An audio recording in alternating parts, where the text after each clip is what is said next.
what do you got here? This snow background for the New Year's resolution episode? Yeah, yeah, Happy New Year 2023. In Minnesota, oftentimes New Year's looks like this. Which I don't know, it's kind of weird. It's when it gets super cold and tons of snow, everyone's just like out shoveling snow and digging. Your cars are getting stuck, and it's funny. I grew up with that as my New Year's thing, which I don't know. It's not, doesn't quite correlate with the like party, champagne, kiss, countdown thing. No, that's a little bit different, I would say. Yeah, dude, I flew in last night and I got here and it was like 70 degrees in DC. 7-0. Wow. In January. I'm like, what is going on here? And I asked the cabbie, like how long has it been like this? Because I was like used to Montana weather, and I'm here now just in a sweater. Like this is very strange, man. Strange. Yeah. But so, what do you know about New Year's other than the fact that people like to celebrate the ball dropping in Times Square? And then, wait, no, this is New Year's resolutions, right? I found out... I don't know what it is. Yeah, tell me what you found out. Dude, 4,000 years ago, the Babylonians, whoever they were, decided that they were going to make New Year's resolutions. And here we are, 4,000 years later, and people are so fucking terrible at it that I think 46% of people who say they're like they write it down and they have systems of, I'm going to do this. I'm going to go to the gym and lose weight. Top two. New Year's resolutions, hands down. If you look at the top 10, those are the top two of everyone. I'm going to lose weight and I'm going to the gym. Well, I know. I always kind of have this funny cycle at the gym because I just have my same gym cycle I've had for years. And this, like, for the next, like, 4 to 6 weeks, the gym will just be packed and overcrowded with people, and then it slowly trickles down and goes back to normal. Every year is the same thing. Well, so apparently those who make New Year's resolutions succeed at 40 to 60%. I don't know what it is. Who cares? That's pretty good. That's pretty damn good. But this is the thing. Once you start talking about, okay, what is it? You're going to lose weight? How much weight by when? And then once you lose the weight, can you put on twice the amount and then you still succeeded? Like probably. Like this is what I want to know, because apparently those who don't make resolutions only succeed 4% without said, I have accountability by I tell other people about it. I write it down on my fridge. It's amazing when you look into people's ideas of how to succeed at New Year's resolutions. Like, how to succeed. But it's like, I don't know, man. Do you have thoughts about, like, those people you see in the gym for the 4 to 6 weeks, and then where do they go? What the fuck is this? Because obviously we're going to the psychological phenomenon. Yeah. Well, I guess there's two different psychological phenomena that my mind goes to. One is the obvious one of like self-discipline. The New Year's resolution is sort of like, oh, I'm going to attempt to use this new year to like give me some self-discipline. Yeah, but what is that? This is like our third discipline episode, really, right? Like back to back, here we are. And I swear to God, New Year's resolution should just be like a display in delayed gratification, or as time goes on with how weird we're getting with like you want some shit, boom, Amazon, it comes to your house that day, one fucking item in a package within a package within a package. Like as we no longer need delayed gratification, what the fuck is going to happen to these New Year's resolutions? Like, the New Year's resolution to me is like a statement of how, like, do you have the skill of applying delayed gratification or not? Yes. Oversimplified. Well, it's just this like, maybe it's a challenge of human evolution. because the New Year's resolution, I sort of see it as the holiday season, Christmas and New Year's is like everyone like parties and they eat a ton of food and they eat tons of Christmas cookies and they sort of gorge. And then the December 31st is the last party and everyone drinks a ton and eats and dresses up nice. And then you wake up on January 1st and it's kind of like, oh fuck, man, I've been eating too much the past few weeks. And it starts in Thanksgiving. It's like from Thanksgiving to New Year's is like eating too much and partying a lot. And then January is sort of like, oh fuck, I guess I gotta like get my life together. And I see it as this archetypal cycle of like plenty or like living the fat life, like the fat and the skinny, the fat and the skinny. And there's this wave of like, you know, if like you go out and go on a vacation or go on a spending spree and then you spend it all on your credit card and then you're like, oh fuck, I gotta like not spend very much for the next couple months. There's just like this natural cycle of if you spend too much, then you're fucked and now you got credit card debt that you got to pay. I think that human cycle is natural, but my thought is that back in time, like if you think of a dog, if you take a dog and you put a bowl full of food in front of them, it's going to eat the whole, it'll just keep eating food until it starts throwing up.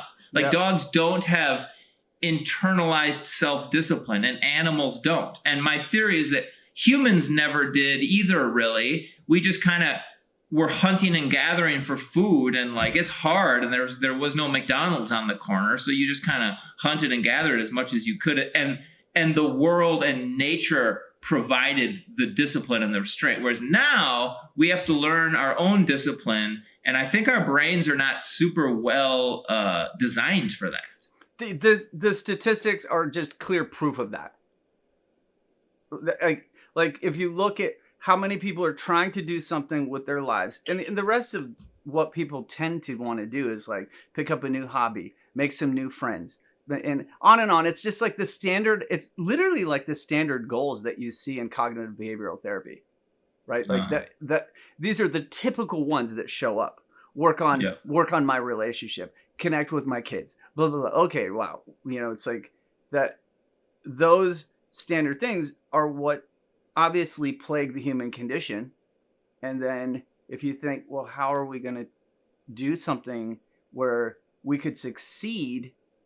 You know, what sticks out to me is I remember the last time I was visiting you in Minnesota, which had to be in the summer, because I remember we were at this restaurant and I ordered this like giant sandwich with fried fish walleye in it, right? Oh yeah. And I shoveled this thing down, and I remember you and your girlfriend were eating much more sensibly. And then you looked at each other and you were both like, yeah, I think we're gonna have to get we're gonna tighten the belt on our diet. We're gonna get a little better at this. And I was looking at you guys like, because you were already shredded midsummer. And there you were talking about like, oh yeah, let's get skinnier and then more fit. And it wasn't even New Year's, right? Yeah. And just watching you feast down your fried fish sandwich made us feel a little fat. Yeah, you watched me do it, and then you probably saw what it was doing to me, and you were like, whoa, hey, let's clean up our stuff a little, or we're gonna head where that guy's going. Like what do you think about those? Yeah, there's some that makes me and my girlfriend. There's some people, and you're probably in this category, although you're a little different. You're kind of more like you do all different things. But me and my girlfriend, it's sort of like there's people like me and my girlfriend that get a little bit obsessive about self-discipline. Yeah. And there's that category of people. It's not a huge category, but it's a certain category of people that are fucking like obsessive, control freak, perfectionistic, whatever. Yeah. And then there's everyone else that just like sits around and watches Netflix and eats potato chips. That's not even the right thing to say. Like you're not even experienced as an uptight human being. You're one of the most chill dudes. But then when it comes to your internal dialogue, who the fuck is in there? Yeah. that I know you intimately, bro, and I can say there's like there's a dude who's got a grip on things, and he's like that's part of what you're doing to make the world tolerable or like what's up with that guy? And Yeah, that's an interesting way of putting it.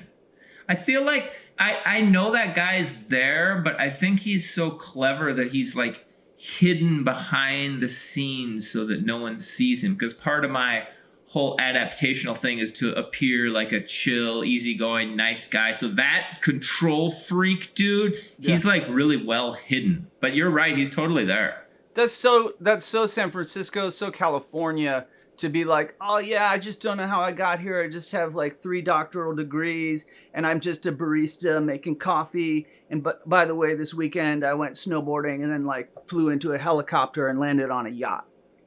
And Yeah. it's like that whole thing of like I don't even know how, but I'm just like unbelievable. It's awesome, right? But it is kind of a production, right? Yeah. But it's cool, man. Like, what are we talking about in this? Like, in the idea of you're gonna have a self that you want to be better, you want it to be, and I noticed that like no one makes New Year's resolutions in a way where they're just like, yeah, let's celebrate the fact that we're just like fat, we got a lot, we're just gonna like eat more fatty things.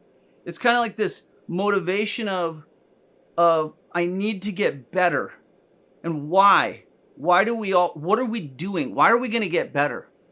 Like really in the basis of this, I have an idea, but I wonder what you think. Like what are we, why would we want to be better? What do we think is going to happen to us? Yeah. I mean, it does seem like, I was going to say it's just part of the human psyche, but maybe not. I guess I could imagine cultures like I have no idea, but I imagine indigenous cultures maybe don't have this I'm gonna be better thing driving them. I don't know, but my guess is not. So maybe it's not a natural human thing, but it's pretty lodged in the American psyche of like must be better. Definitely. And what do you think it is? It's so strange. So my son, he tells me like about 2 weeks ago, he came back from his cousin's house where they were just eating ice cream twice a day, pizzas, frozen pizzas, and then just stand up till 4 a.m. playing video games. I don't know what the hell they did, right? And he comes and he's like, dude, I got to get on the scale. And he's like almost 100 pounds and he's 12 and he's a small stature, right? And so he's like, dude, look at this. And I was like, whoa, what are we going to do? And he's like, Dad, I want abs. And I was like, whoa. I swear, this is a 12-year-old who told, and I said to him, like, are you serious? And he's like, yes, I really would like that. I don't like how I feel. It's messing with me in jiu-jitsu and basketball and skiing, and his leg's been chronically hurt. And this is, I think the inflammation is part of it, right?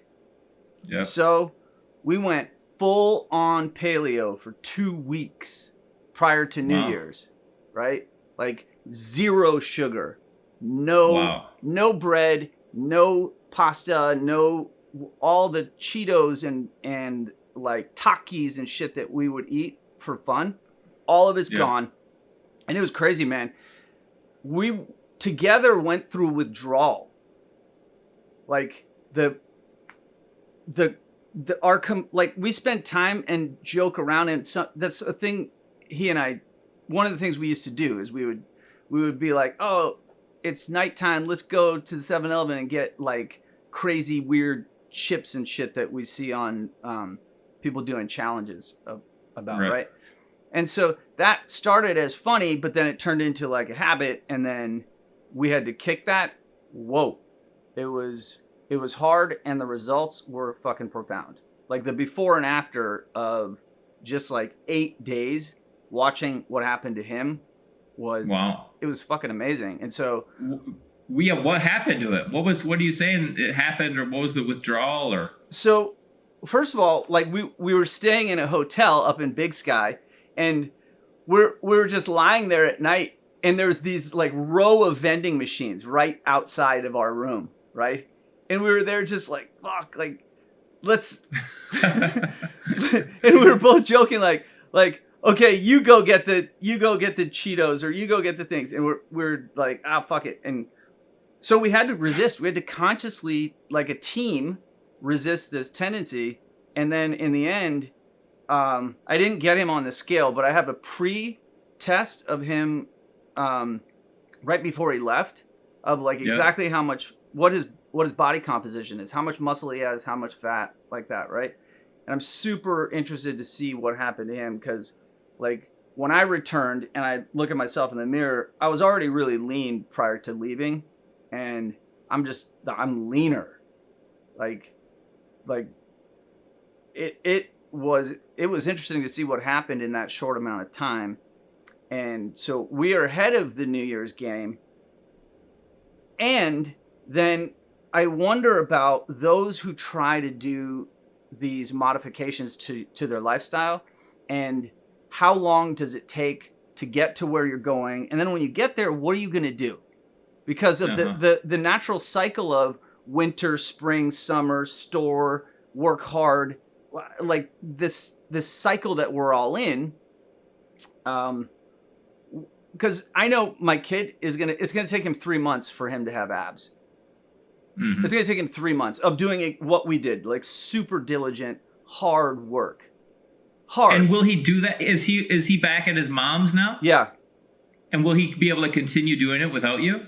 Only with his mom is gonna have to get on board, and she is on board, and so it's gonna be a major team effort. Yeah.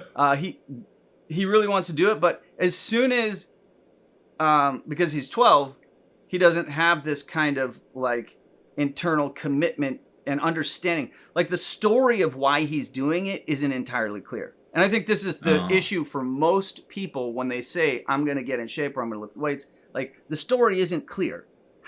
How is this working exactly? He doesn't understand. And so he'll say things like, can we have fries? And I'm like, bro, you know you can't have fucking fries, right? Like we were everything you like to eat, you can't have. Yeah, all of the shit that you were eating previously. It's not all of it though, because what we ate while we were skiing was just like eggs and bacon for breakfast. Then we would kind of have some kind of a snack, and then for dinner we just ate like chicken or steak with sweet potatoes and greens and salads, and like it's just like normal, really decent food, no processed stuff. And it was easy though, because it's holidays and we're with his grandparents, my parents, and what are we supposed to do with the normal person as they come up with these ideas and they don't have someone running the show for them, right? Like this is like an interesting example, because we're talking about my son who does not have the prefrontal cortex to do this by himself. It's not possible. So I'm going to run it for him, right? Yep. And so that is it's a tricky situation for the rest of us who don't have an extended prefrontal cortex. Like what how are you supposed to do this? Seriously. And not just the extended prefrontal cortex, but also having someone else. There's something like you were talking about, you're in the hotel room and you guys are like a team doing this. I think that makes it a million times easier. Yes. Whereas if you just have one person by themselves, they don't have good prefrontal restraint. Yeah. And they don't have a team, man. They're fucking, the chances are not good. It's that, I guess we call it executive functioning, but once we go back to that guy I was referring to, or the internal voice, and it's really strange because, like, if I say I'm going to do something to you, and I say to you, I'm going to do this thing, right? Like, I'm going to go, and I just ordered a new surfboard, by the way, since it's the winter, so they're like fucking half off. So, like, I just got a brand new one. I got the text, it arrived as I was driving into work today, right? So I'm going to go fly to Nicaragua and surf, right? And so I can guarantee within the next 3 months, I will have done that, right? I'm telling you, and then in 3 months, you and I can talk and I'll tell you about the fucking trip, right? Right. But then when there's this weird thing that happens internally, like I don't know how many times a day. And for some people, it's like 100, where they say they're going to do something and then like 5 minutes later, they're fucking doing the opposite. Totally, dude. Like, what is that? And then here's my theory. What it is, I don't know if this is true, but I think this is at least part of it, if not the main thing. I think the term, maybe it's like a Piaget or maybe it's a Vygotsky term, I forget, but I think the term is scaffolding. And I think this is like trying to remember my grad school, like whatever 20 years ago psych thing. Yeah, is like, but forget about what the terms are. We just know it when we do it with our kids. Where it's like with your kid, again, it's like the parent becomes the prefrontal for the cortex for the kid, and you help them sequentially learn. Okay, do this first. Oh, they're done eating breakfast. Okay, clear your bowl. There's this like the parent stepping in and helping the kid learn how to just like do one step, the next step, and the next step, and slowly sequence those. And it takes years and years of the parent doing this for the kid. And if the parent forces the kid to learn this like sequential working towards a goal and knowing there's a goal and this is how you work towards it, but the parent has to like chop it up into really small bite-sized pieces for the kid and have them do this, and you do that over years, and then eventually that shit gets internalized. Yeah. Well, okay, so with that, I don't know, what are we saying, that shit gets internalized? The ability to take a goal, take a big complex goal, chop it up into bite-sized pieces, one little step, and then have the focused and self-discipline just to focus on step one. Step one, get up in the morning. Step two, whatever. And you chop up like your goal of surfing in Nicaragua, like you want to do some cool trick. Yeah. But to do that, like this morning, you got to get up at 7 a.m., not at 10 a.m. Because to do your goal, there's all a million things you have to do between now and then. You have to chop it all up into this thing. And so that way of creating giant goals into little step-by-step bite-sized things, kids can't do that. So the parents have to teach them to do that. And sorry, now I'm going to go off on some big fucking socio-political rant here. Go for it. But I think a lot of our problems in our world start with this thing. Okay. And what we're talking about is like psychology or parenting. And I don't think the socio-political world gets psychology and parenting. Okay, and this is super not PC, so I'm going to tiptoe around this to try to be careful what I say, because I think there's cultural implications for what I'm talking about. But I am not going to touch the culture because that's too charged. So let's just imagine there's two families. They live next door to each other. One family, the parents inherited a bunch of money from their great grandparents, or maybe they won the lottery. And the parents, they never internalized this thing, and they're not teaching it to the kids.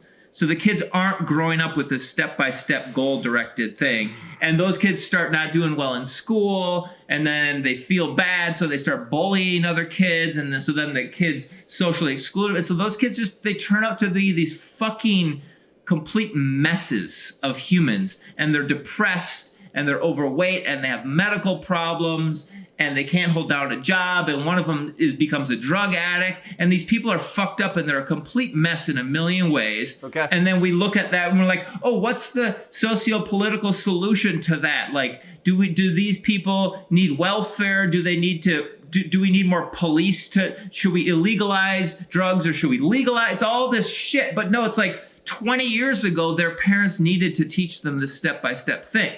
Now the neighbors, same whatever, and the neighbors are poor, but for whatever reason, their parents are super disciplined and they teach their kids discipline. And then these kids get A's in school, and then they're good at sharing with the other kids, so the other kids like them. And so they fucking end up just thriving and flourishing in life because they're like good at this thing. Oh, why were they successful? Oh, it was just genetic. Oh, they were white privilege or whatever. No. It was this fucking thing. Yeah. And I just don't think fucking people see that. I think it's like a huge key to like fucking everything. Okay. That's great. I want this to be the quote is New Year's resolution. This is the key to fucking everything. Right. But when you say it's that thing and you're putting it in more of an operational term of like, I have this vision of me with abs. And so then I go back to like, all right, well, how fucking fat am I? And then what would it take for me to then become someone who then like what exactly am I going to do to have this happen? Well, okay, we all know you have to put yourself in caloric restriction and blah, blah, blah, blah, blah. I'm not even going to fucking talk about how to get there because you and I know how to do it. I don't give a fuck about those who don't. And it's like, but here's what I want to know is what are we saying to ourselves? Those who then do the steps to get shredded, what are we saying? Like each time that you do the thing that is going to lead you towards that goal, what do you say to yourself? Are you saying like, oh, yes, I did that. Good job. All right, man, let's go. Oh, okay, that was hard. I fucking missed my window. All right, man, we're going to get it at 4 p.m. All right, don't worry. We're still on track. Let's go. What do we, right? Like, what is going on in there for the person, the neighbor who then succeeds and gets A's and then is like, what do you get A's and then you're like, oh God, thank God I got A's. Oh man, whoa, I barely missed like what are we saying to ourselves? And because I know what people say and I know what I say when I'm losing, when my life sucks and I don't have my shit together and I'm going down a path that I can walk. What do you say to myself? Yeah, it's brutal. The guy who's in there. Who like sits there and dissects and it's probably the most abusive internal dialogue I think that exists. And I watch it with my patients sometimes where they'll be telling me like, oh, I'm struggling. It's hard for me to do what I know I said I was going to do this and it's 2 months later and look at me. And I'm looking right at that voice. And oftentimes they will say it with desperation and then they'll quickly that internal voice will come out and then just like take a shit on them and try to tell me like I'm a fucking piece of shit. Like I suck and I'm fucked up. This is what it's always been like. I've been afflicted by this horrible thing, right? Like, yep. Like, oh, it is this idea of a New Year's talk is turning into one of like looking deep into this part of the human condition that we do have to figure out. I don't know why I feel like we have to figure it out because look, when my son and I first decided, right, 2 weeks ago, we're like, all right, let's go. We're going to do this paleo thing. The first day we did that, we were offered sugar 6 times in one day. Wow. 6. Yeah. The environment, everywhere we went, people would offer us sugar. Like we went out to eat to get some food. And so we went to this like, it's like a Mexican steakhouse thing, right? Well, they're like, hey, can we get you a soda? No, thanks. Here, on the way out, here's some candy. No, thanks. Oh, by the way, before you eat, here's some bread. And we're like, oh, right? So we just had to say, no. And then it was so strange how frequently sugar is offered to you. And you have to say no to it. Yeah. I don't know why I went to the environmental aspect versus the internal dialogue. I think, do you see where this is? Our environment's not helping us out. We need to be able to internalize the discipline within ourselves because the world we're living in is not helping. No, it's so bad that if you don't have a diligent approach, you are going to end up in metabolic derangement. Just like period. And that's so fucked up to admit. That's just like the reality. So you need, like, to live, you have to be educated in a certain way, and then you need this type of parenting. Like, can you help me, dude? I'm falling. I'm starting to go into a despair when I look at that. I know the when you said metabolic derangement, you really did that. That really fucked you up. But the dietary is just one aspect of it. It's a really clear one, but I think the same thing exists in all these other levels of just sitting around and watching Netflix or like socially and interpersonally. I think people get really lousy. So yeah, no, I sort of think it's like the new challenge. I think that historically life was hard for humans all the way up until like the 20th century. And now life is easy. And it's this new evolutionary challenge where we have to really shift our psychology and our self-discipline to deal with these new times where we have all these luxuries and refined food and Netflix. And, you know, you don't have to exercise anymore. Whereas it used to be for all of human history, exercising all day, every day was just the norm. Yeah. Dude, normally I do this to you. I pile on all of this stuff, and then you have to sort it out. And today, I'm doing it to you? Today, yeah, because I'm like, oh, or maybe I'm still doing it. But today, I'm like feeling restrained by the layers upon layers. Because I want it to be like I wanted there to be a clear message of like, okay, guys, let's just figure out what are the elements of delayed gratification. What does that sound like internally? And then just like, yay, that's a nice little story. Happy New Year's, everyone. Goodbye. Okay. I had this. Yeah, I don't think it's a happy conclusion here. And here's my story as to why it's not happy. Oh. Okay. So one good little, and this might be literally true, but it might just be a mythic thing. I don't know. The marshmallow experiment. Where, I don't even remember exactly what it is, but you put, in theory, something along the lines of you put a kid down, and it's a research thing. You stick a marshmallow in front of the 6-year-old kid or whatever, and you're like, all right, Johnny, there's a marshmallow, you can eat it, but if you wait 60 seconds, you can have another marshmallow. Yes. And some kids it's really easy for, and some kids it's impossible for. And the theory here is that by 6 or whatever age it was, there's some kids have internalized self-discipline and some kids have not internalized self-discipline. And my theory, building off this, is that now I think brain plasticity goes for a long while, but I do think this window of this self-discipline, I don't want to say it totally closes, but I do think it starts to close more and more somewhere in late adolescence or early adulthood. And because I just have dealt with too many patients where it's like, they have failed the marshmallow thing. Yeah. And as adults, they're marshmallow test failures. And I've worked hard with them. And man, dude, I don't think the prognosis is that good for these people. Oh, dude. You can't say the adult marshmallow thing, which is a credit card, by the way. Yeah, yes. The adult marshmallow thing is a credit card, and it's a romantic relationship, and then it's like... And porn. It's porn, dude. Yeah, and then it goes into Cheetos, ice cream, blah, blah, blah. Yeah, right. Grubhub, porn, Netflix, credit card, and then just some sort of, how can I make money easily? What sort of like work from home, click, click, click, only have to do a couple hours a day. Your side hustle. Yeah. Well, crypto, I'm going to get rich easily in crypto. That's like fits into the whole marshmallow thing. Dude. Make this story good.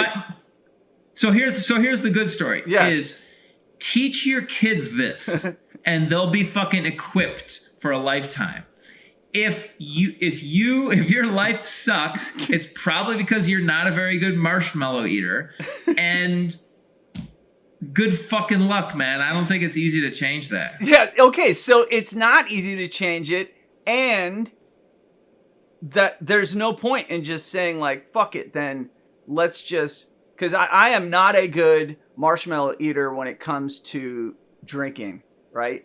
Like when I drink, I just will drink all the beers in the world.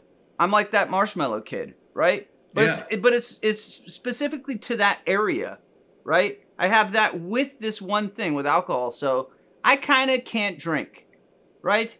I like whenever I do, I go wee down a path where it's not good for my metabolism. It's not good for a bunch of things, right? So I'm like, oh, okay. Well, I have enough discipline in all these other areas that I put layers upon layers of ways to control that, right? But like, this is something that I find super fascinating. With my patients that are adult marshmallow strugglers, I find areas with them where they do have discipline. Oh, that's good. They have super weird places of discipline that mostly we don't think are good. We don't think these types of discipline, like the way that they ritualize how they get their weed ready to smoke, and they don't.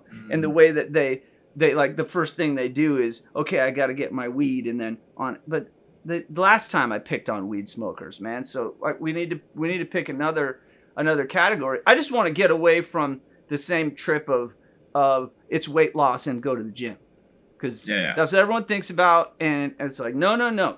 As you point out, this struggle proliferates through most of the human condition, and if we're going to be successful at a New Year's resolution, well, what would we do for the adult marshmallow experiment? It turns out, by the way, you should check out what happened in the research. Those kids who were able to do this, to not eat the marshmallow, because later on they followed up on the study, and those kids did better in life. But actually what it was is their households were less chaotic and the parents advocated well. That's what it was. So it proves your theory even further than you would think, right? So they just thought it was like, oh, kids have a thing. Well, no, it was their parents. Totally. The kids who showed delayed gratification by not eating the marshmallow had parents who were structured, who gave the kids structured upbringings. Yep. And so that's why this study is not really, it didn't study what they thought it did, which is that often happens in psychology. Yeah. All right, man, before I have a stress attack of some sort, like where's the part where what time is it? Oh, we got to wrap this show up, dude. Oh, I completely lost track of time. All right, so we just have to end with a horrible, despairing, hopeless marshmallow obesity epidemic. No, we're supposed to end with, and that's why your internalized voice of the critic and the guy who is some kind of I was going to say Nazi, but that's not very correct. There is that guy or girl or that person is... they're trying to get you to do something, and they're trying to get me to be disciplined, and they're doing a good job, and it's better than the alternative. But the next level of health would be getting that dude to chill out while still having the discipline. But that's a whole nother fucking video. Yeah. In the meantime, you got to have some bros who will help you on your project, finish the goddamn story, and then I can't wait to share my ridiculous 12-year-old with his racked up abs. Hell yeah, dude. like the before and after of 8 days. He asked me like take a photo now and then after. It was amazing, dude. Amazing. Oh wow, that's cool. It's so great. Cool. Yeah, it's super, super, super cool, dude. All right, bro. Well, all right, man. Happy New Year. Happy New Year, man.